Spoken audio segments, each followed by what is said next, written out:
Well, when we lived in Illinois, one night we experienced a big storm. And the storm blew the siding off of one side of our house. Well, long story short, we had to replace the siding. And when we had to replace the siding, this became a big decision because we had to decide what color of siding are we going to put on. Because we're talking about vinyl siding. We're not just putting some wood that gets painted every so many years. So this was a permanent decision because otherwise you have to completely redo your house again. It's not like you can just paint it. And so we had to think and be careful and choose the color because our house was going to be that color forever. And so it was a big decision. The thing is, we make lots of big decisions. And some of them are more important or bigger than others. Some of those decisions are easy to make and some of them are harder to make. You make decisions like, should I buy a new car? Or what kind of new car? What school am I going to go to? Should I look for a new job? Or should I take that new job that I was offered? What is the best way for me to care for my kids? Or what is the best way for me to care for my parents? Who should I marry? Now I'm going to tell you, I rocked that one. I made the best decision. Only one decision better than that, and that was to follow Jesus. Second best decision of my life. She didn't know I was going to say that. Yeah, I'm flirting with my wife in front of all of you. Anyway, but we make these decisions every day. But we have these big decisions. And I want to say, when was the last time you made a big decision? Or maybe you're in the middle of making one of those big decisions right now. Today, we're going to be thinking about that. How we make decisions and why we make those decisions that we make. And in our passage, we will see that Paul makes a few big decisions. And these decisions, they affect both him and other people. Starting with this one decision that was difficult to make, but in the end preserved a friendship. Look at chapter 15, verse 36. It says, after some days, Paul said to Barnabas, let us return and visit the brothers in every city where we proclaim the word of the Lord and see how they are. And so Paul has this great idea. Let's go back and visit all of the churches, all of the people that we met on our first journey. And so they went around and they started these churches. They told people the gospel. And he says, let's go back and visit them. This would be a follow-up trip. And in this follow-up trip, we see his pastoral concern for those people that he had shared the gospel with. They had just heard the gospel, and then he left. And he's like, you know what? We need to go back. We need to help them. We need to see how they're doing and encourage them and teach them. And not only that, but as he goes, he will also report to them what the elders and the apostles had decided in Jerusalem about Gentiles being saved without keeping the Old Testament law or being circumcised. And Paul, as he goes, he wants to take Barnabas with him. And Barnabas is happy to go, but look what he wants to do, verse 37.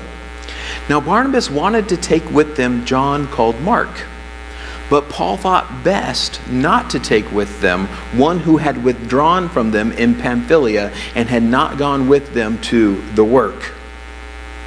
And so Barnabas wants to take Mark with them. Paul does not want to take Mark with them. What's the problem? Why does he not want to take with him? Because it says, withdrew from them. If you want to see that, back in chapter 13, verse 13, it tells us, Luke had told us about it, but he just very briefly mentioned it. In 13:13, it says, now Paul and his companions set sail from Paphos and came to Perga in Pamphylia, and John left them and returned to Jerusalem. So John was with them, going with them on the trip, had committed to go with them, and then said, I'm going home. We're not told why. We're just told that he left. And he gets up and goes home. And at this point, Paul is saying, let's go on this trip. Barnabas is saying, let's take Mark. And he says, why would we take the quitter with us? And this is Paul's idea. He doesn't want to because he's a quitter. And so you have Paul, we're told he said he thought best not to take him. In other words, what that phrase means is that he thought it was not wise to take him. Because he's thinking about Mark, and he says he's thinking he's immature. And that he may abandon them again. I mean, if we take him with us, we're counting on him to be part of the team. And he may just decide, I'm turning around and going home again. And so he says it wouldn't be wise, that we can't count on him. So why would we take him? Now, just as a side note of application here, what happens when you don't keep your word? What happens when you break your commitments? What happens when you are unfaithful? Well, for one, you let people down who are counting on you. But when you do that, it also means that you can't be counted on. People can't trust you. They're expecting something because you said you would do it and then you don't do it. They can't trust you. And then that brings your integrity into question. You see, but as Christians, we are called to faithfulness. We are called to maturity. We are called to, in following Jesus' example, we are called to sacrifice rather than selfishness. Okay, let me move on. So Paul thought it best not to take him, but Barnabas thinks they should take him. Now, what is Barnabas thinking? We don't know exactly, but what do we know about Barnabas? He is an encourager. You see, Barnabas is the guy who's willing to overlook some things. And he's the guy who's willing to reach out and take someone in, take a chance on someone and bring them in order to encourage them, in order to help them along. Remember, who was the first person to receive Paul in Jerusalem? When Paul came back and nobody wanted to be around him because they were afraid of him, Barnabas brought him in and introduced him to other believers. And so Barnabas is that guy. He's that encourager. He's willing to come alongside of others and help them when other people won't. Another thing we know from Colossians is that Barnabas is Mark's cousin. And so there may be a little family tie thing going on there too. He feels more of a draw to take Mark and help him to grow. But this is what Barnabas is probably thinking. This is a good opportunity to mentor Mark and to help him grow up. Now, you might think Paul and Barnabas would just be able to work this out. But we're going to see they both have very strong feelings about whether or not to take Mark. And look what happens, verse 39. And there arose a sharp disagreement, so that they separated from each other. Barnabas took Mark with him and sailed away to Cyprus. But Paul chose Silas and departed, having been commended by the brothers to the grace of the Lord. And he went through Syria and Cilicia, strengthening the churches.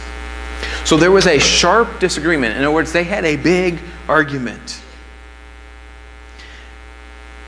This word, sharp disagreement, has the idea of provoking someone. And so this was not just some little conversation they had. They had a strong disagreement. They could not see eye to eye on this. Barnabas was like, yes, let's take him. Paul was like, no. And they had a sharp disagreement. And they come to the point where they realize, we're never going to agree on this. And so they compromise. But what is their compromise? To go separate ways. They go separate ways, but they're both still doing ministry. They're just doing it separately. Barnabas and Mark go to Cyprus, which happened to be Barnabas' hometown. Maybe they went to a place where it was a little easier, where there was a little less chance that Mark would just want to split. But they go to Barnabas' hometown and they work together there. But what we learn about Mark is that he actually did grow up. He actually did grow through this process. Because later on, Paul will call Mark in Philemon, he will call him a fellow worker. So he sees them as one of them. He's not just the quitter, but he's the fellow worker. Also, in 2 Timothy 4:11, Paul says of Mark that he is useful to me. So the guy he went from being useless to useful. Why would we take him to bring him here? And so he grew up in that time. So it's a good thing Barnabas took Mark. But Paul, he takes Silas, and the two of them, they're sent out by the church on their second missionary journey. Now let's stop for a minute and ask this question about Paul and Barnabas. Who was right and who was wrong? Well, if you read the Bible, there is no comment about one of them being right and one of them being wrong. No comment at all. We're just given the facts, and simply, really, they're telling us why Barnabas is not with Paul. And so he's not getting into, oh, one is right, one is wrong. They're just not together. But, by the way, they are still friends. They're just doing different ministries. And the thing is as they discussed this and had this sharp disagreement, they both had good reasons for standing where they stood. There were very different reasons, but they had good reasons. And so there's no suggestion in the Bible that that either of them did anything wrong here. They just couldn't agree on what was best. What was the best way to move forward on this? Now this tells us something that sometimes, now we shouldn't just jump to this conclusion right away, but sometimes it's best to agree, to disagree, and to serve in different ways. And continue ministry. See, that's important. We're not talking about two people getting in a fight and one person walking away and quitting and the other person working. We're talking about two people who say, you know what, we just have different ideas of how to do this. Let's just work separately. But we're both going to continue the work of ministry. And sometimes that's the way it has to be. So they separate with no ill will towards each other. That's important. We're not talking about people fighting with each other and saying, I can't be around you. I want nothing to do with you. But we're talking about people saying, you know what, we just have different ideas. Let's go different ways. Now, how might that work today in the church today? Let me give you an example. There was a large class, like a Sunday school class or Bible study group, that had been meeting together for a while, and at one point they decided, one part of the group said, I want to change some things. I want to do things this way. And the other part of the group said, no, I want to keep doing it this way.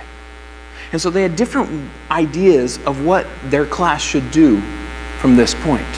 And there was a disagreement, and they didn't come to a point where they were like, okay, well, let's just do a little bit of this and a little bit. They had different ideas. They wanted to take the class in different directions. So what did they decide to do? Well, we're a large class, let's break into two. And they became two different groups. That didn't mean that they were fighting with each other. In fact, they weren't at all.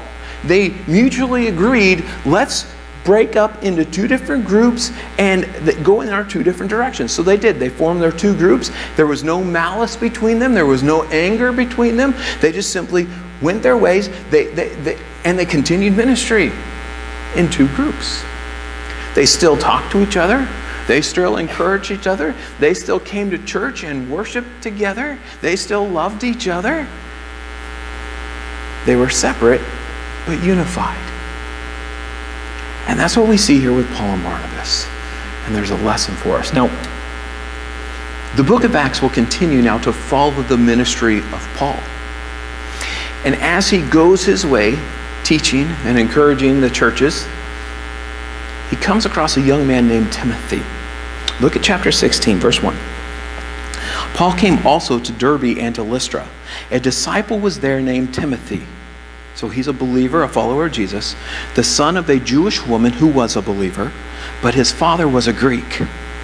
He was well spoken of by the brothers at Lystra and Iconium. Paul wanted Timothy to accompany him, and he took him and circumcised him because of the Jews who were in those places, for they all knew that his father was a Greek.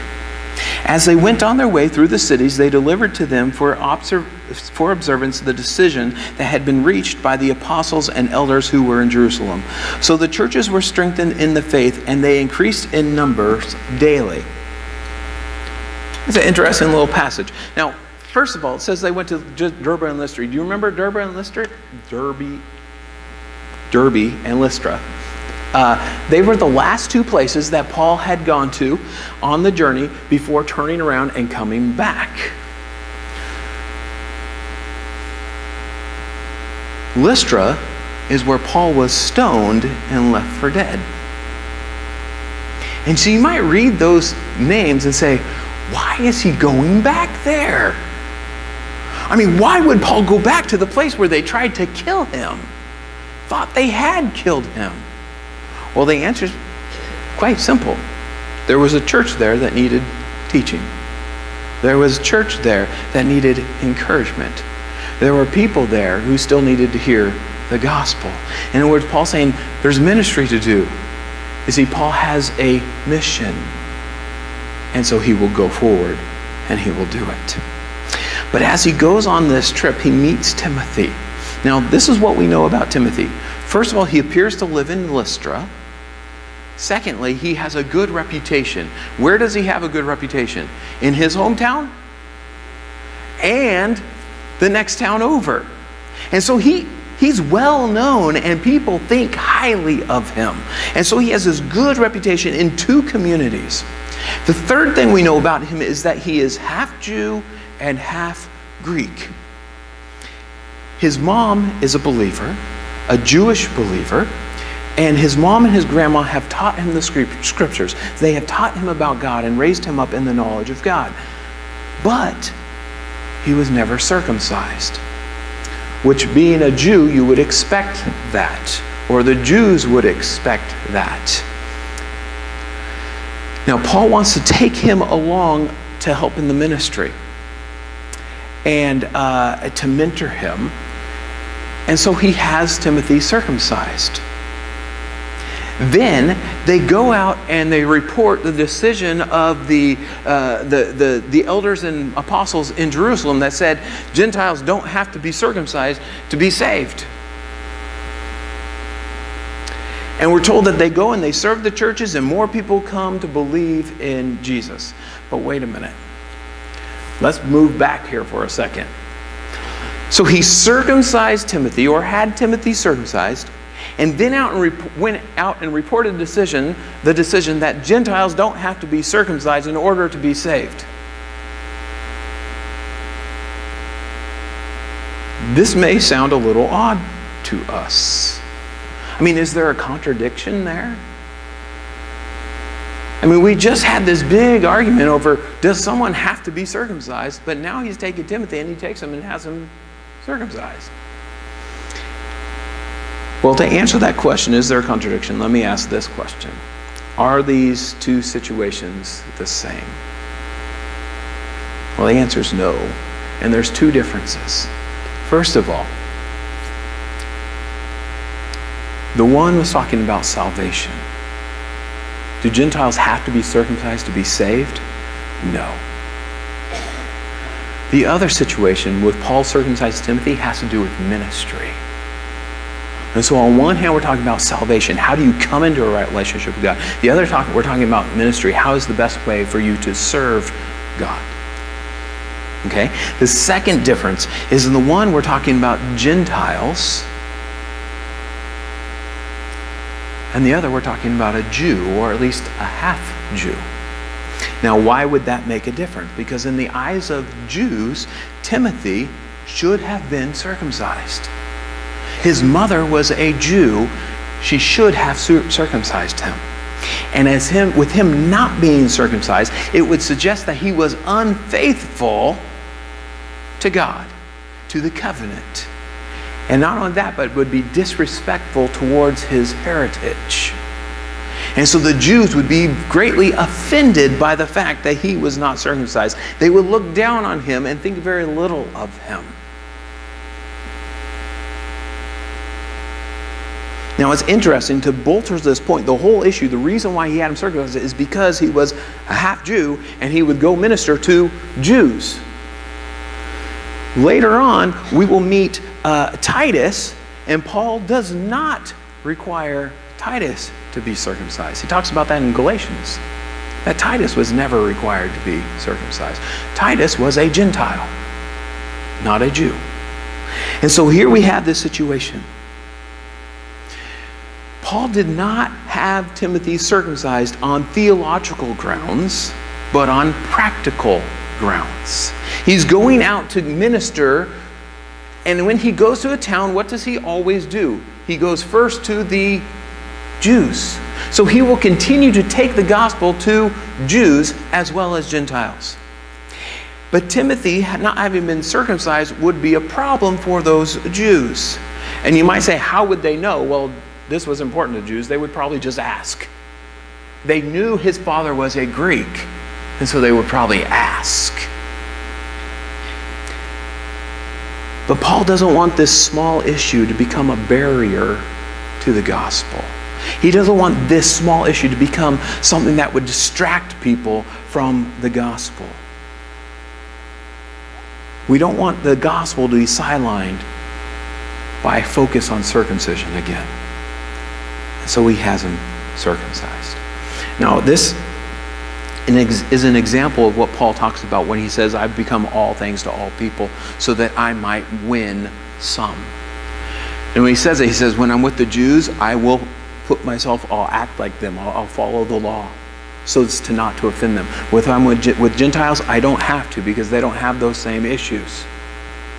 He says, and I can hang out with Gentiles, I can hang out with Jews, and not be offensive to either of them, in order that I might be able to share the gospel with some of them, and some of them may believe.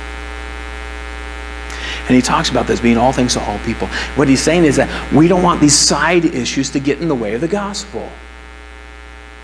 We know that certain people have certain qualms, certain things that they don't like and they don't handle and they don't want to be a part of, that would be offensive to them. He says, so just don't do those things when you're around people that are going to be offended by that. But you go out of your way to be sensitive to the people you are sharing the gospel with. And sometimes that may even be painful. It was for Timothy.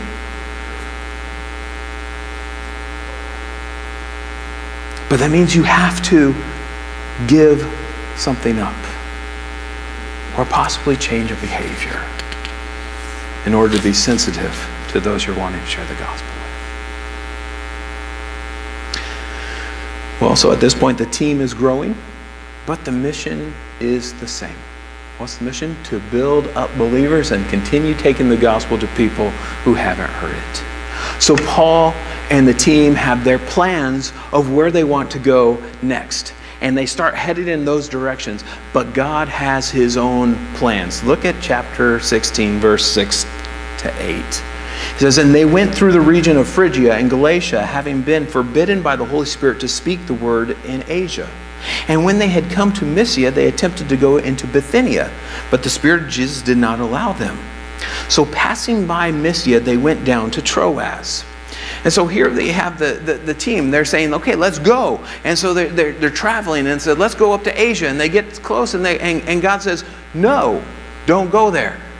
And they say, okay, let's go to Bithynia. And they get close and God says, no, don't go there. Now, how did God tell them? We don't know exactly. We just know that it came through the Holy Spirit. That the Spirit directed them. The Spirit guided them. Somehow, the Holy Spirit told them not to go to these places.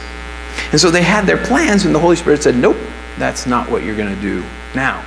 Now, some suggest different ways that this may have happened, that they may have gotten the message. It could have been through a strong inward pull, or God could have spoken to them through a prophet. I know, as you know, some of them were prophets. Paul was a prophet. God could have spoken to them in a vision or a dream, or maybe it was just something very practical, some very practical problem like an illness, and somebody got sick, and so it wasn't good to go in that area, or people were sick in that area and you didn't want to go there, or maybe it was a legal issue and they weren't allowed to go in that area. We don't know what it was, but somehow God directed them not to go to those places.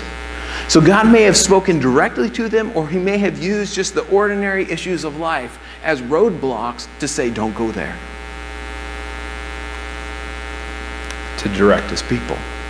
So you can imagine if you were in that group and you're like, okay, so we went here and God said no. We went here, God said no. So where are we supposed to go? What are we supposed to do? And they've traveled, they've come so far, and they said, we've come all this way for what? And so they just go down to Troas, which I think was probably a very strategic move. Because Troas was a port city. It was a place where people were coming and going all the time. So they just went to where they could go in any direction, really. So they go down to Troas. Let me pick it up, verse 9. It says, and a vision appeared to Paul in the night. A man of Macedonia was standing there, urging him and saying, come over to Macedonia and help us. And when Paul had seen the vision, immediately we sought to go into Macedonia, concluding that God had called us to preach the gospel to them. By the way, if you notice that now Luke is saying we and us, Luke is now traveling with the Apostle Paul. But here he is, and he says they're there in Troas, and now they have this clear direction given to them, because Paul is given this vision, a dream of the man from Macedonia saying, come to Macedonia and help us. Now here's an interesting thing. A lot of times when people tell this story, they talk about the man from Macedonia saying, come to Macedonia. And it stops there. That's not the whole quote. In fact, they leave off a very important part of the quote. It says, come to Macedonia and help us. In other words, come share the gospel with us. You have a message that we need to hear. That is the idea. Come bring salvation to Macedonia. Come to Macedonia and help us. And so he has this vision, and now they know why they came all this way. God is sending them to the west, to a new area. So verse 11 says, so setting sail from Troas, we made a direct voyage to Samothrace, and the following day to Neapolis, and from there to Philippi, which is a leading city of the district of Macedonia and a Roman colony. We remained in this city some days, and on the Sabbath day we went outside the gate to the riverside, where we supposed there was a place of prayer, and we sat down and spoke to the women who had come together. And so they get to Philippi, which is an important city. It's a Roman colony, but there's probably a very small Jewish population there. It seems that there are not even enough to have a synagogue, because normally on Saturday, what would they have done? They would have gone to the synagogue. But it appears that there isn't a synagogue, and they go down by the river where they assume there's a place of prayer. And so the Jewish population is probably very small there, because you were required to have at least 10 men in order to have a synagogue. And so very few. And so they don't go down to the synagogue, they go down by the river. It's possible they met by the river so they could still carry out some of their purification rituals and things like that in the water. But they meet there by the water as a place of prayer. And who do they find when they go to this place of prayer? Who is gathered there? But some women. And so they sit down and they talk with those women and they share the gospel with them. And look what happens in verse 14.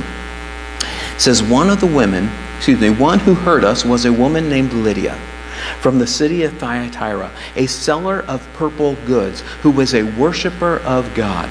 The Lord opened her heart to pay attention to what was said by Paul. So we meet Lydia. And she's called a worshiper of God here. So probably she's a Gentile who believes in the Jewish God. Like we've heard them called God-fearers before, but this is probably the case of Lydia here. She's a Gentile who believes in the Jewish God, the true God.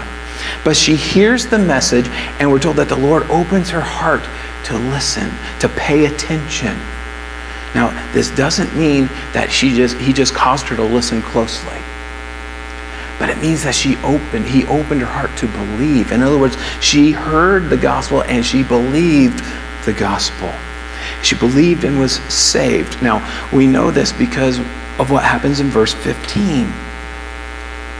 What do people do right after they were saved? Verse 15 says, and after she was baptized. So she believed in Jesus and was saved and went over to the river and was baptized. And so she was baptized. Verse 15 says, after she was baptized and her household as well, she urged us, saying, if you have judged me to be faithful to the Lord, come to my house and stay. And she prevailed upon us. So both she and her household, meaning her family or the workers, servants that also lived in her house, they all believed in Jesus and were baptized. But what we see here is interesting. It appears that she is the head of her household. So she's either single or widowed. And earlier we learned of her about her occupation, that she sold purple fabric. Well, purple fabric was very expensive, and it was sold to wealthy people. So Lydia most likely was fairly wealthy herself. But notice what she does. As soon as she comes to faith in Jesus, she's saved, she's baptized, what does then she do? She offers or asks Paul and the others with him to come and stay at her house. Now you might say, well, she's wealthy, okay, she can do that. That's no big deal. But that doesn't, just because you have money, that doesn't automatically mean you're going to be generous with it. Just because you have a big house doesn't mean you're automatically going to be generous with that big house. But she does. She is generous with it. And she says, come, stay with me. She's offering to provide their housing so they can continue the ministry. She knows there are more people in this town who need to hear the gospel. You need to stay here and work. You can stay at my house. I'll take care of you. And so she's making this offer. But this is one of the things I see, this is generosity and the desire to serve others is a natural outflowing of our salvation. It's because when we think about our God and all that he has given us, then we want to give like him. We want to be like him. But she makes this offer, come stay with me. And her home becomes the home base for the church in Philippi. The home base for the ministry, the outreach in Philippi. And she supports the ministry. Now, I want you to notice something from what we've read. God had led them away from two areas. He had led them to Macedonia. He had led them to Philippi. He led them to the river. And he led them to Lydia, who believed and was saved, and whose home became the center of the gospel ministry in the area. This was all God's doing. But Paul had to follow God's lead. Again, another application or challenge for us is that when God's people obey, he uses them to fulfill his purposes. When God's people obey, he uses them to build his church. That means we ought to be about obeying and following him closely. But God gave them direction. Let's talk about God's direction for a minute. Sometimes, and on certain issues, God's direction is very clear. In fact, we can read in the Bible, and there are sometimes when what God says to do is very clear. And what God says don't do is very clear. So there are things that he says do this, and there are things that he says don't do this. And there's no question about what he is telling us, how he is leading us. But sometimes it's not that simple, not that clear. And sometimes God leads us by opening doors or by closing doors.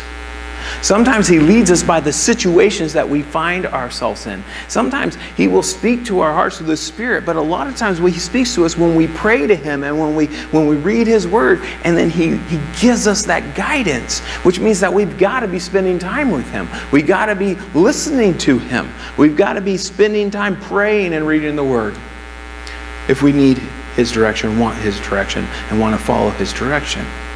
But he also will open doors and close doors. And sometimes it's not the doors that you expect or that you wanted. I want to go through that door. He says, no, don't go there. And you make plans and say, this is what I'm going to do. And he says, no, you're not going there. Because you may have everything worked out and all of a sudden that door just closes. And you may not understand why. And sometimes it looks like everything was perfect and then the opportunity is gone. Sometimes God leads that way by just closing doors. But you may look and that door closed, and you look over here, all of a sudden there's a new opportunity. And maybe God was just bringing you to this place to where you were ready to step through the right door. Just like Paul and his travels, they came all the way up north. And he said, no, okay, go here. Sometimes he closes those doors and he opens doors and he leads us to the place where he wants us to be.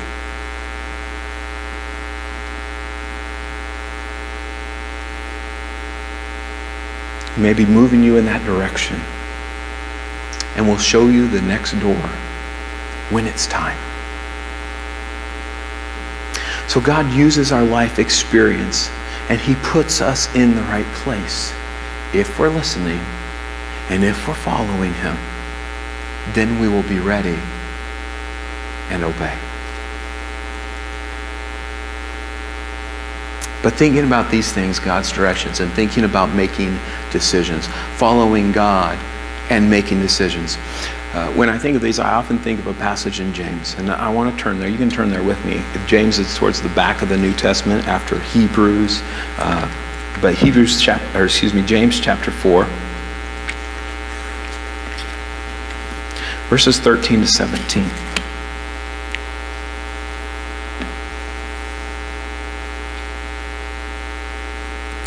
James writes this: "Come now, you who say today or tomorrow, we will go into such and such a town and spend a year there and trade and make a profit. You do not know what tomorrow will bring. What is your life? For you are a mist that appears for a little time and then vanishes. Instead, you ought to say, if the Lord lives, if the Lord wills, we will live and do this or that." Now, I think that's so interesting. He says, if the Lord wills, we will do what? Live. So what he's saying is that not even your life is guaranteed tomorrow. Tomorrow you may be alive, tomorrow you may not be. But he says, if the Lord wills, then we will live and we'll do these things. He says, take that into consideration when you're making decisions, when you're making your plans. Verse 16, as it is you boast in your arrogance, all such boasting is evil. So whoever knows the right thing to do and fails to do it, for him it is sin. James is telling us here, don't be arrogant as if you're in control. See, if you think you're in control, he says that's arrogance. Because who's in control? God. Not you, but God. So he says, don't be arrogant as if you were in control. He's God, not you. So seek him as you make your decisions. If you're going to make big plans, make big decisions, you've got to be seeking God. You've got to be in his word. You've got to be praying. And so he goes on, he says to make your plans or make your big decisions, but recognize that God is in control. Recognize that who he is and who you are. And as you recognize that, you'll notice that he may change your direction. He may change your plans. You may not always understand why he changes your directions. Why does he want you to go a certain way?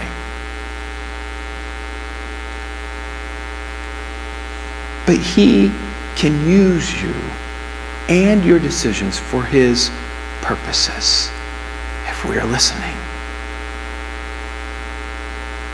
So listen to him. Spend your time in prayer and in the word. Seek to follow him and make the best decisions you can. But hold them loosely, because ultimately it's in God's hands. Not ours, but God's. And as James says here, it all comes down to this: do what is right. There are some things that you have to think about, you have to make decisions, but there are some things that you just know are right. And James says, do what is right. The things that you know are right, do them. He says to him who knows to do right, the right thing, and doesn't do it, it's sin. So if you know what the right thing is, those things do. And we saw some of those things today. Have integrity and keep your word. Be sensitive to others and make choices and live in such a way that you are not a distraction to the gospel. And don't make plans without God.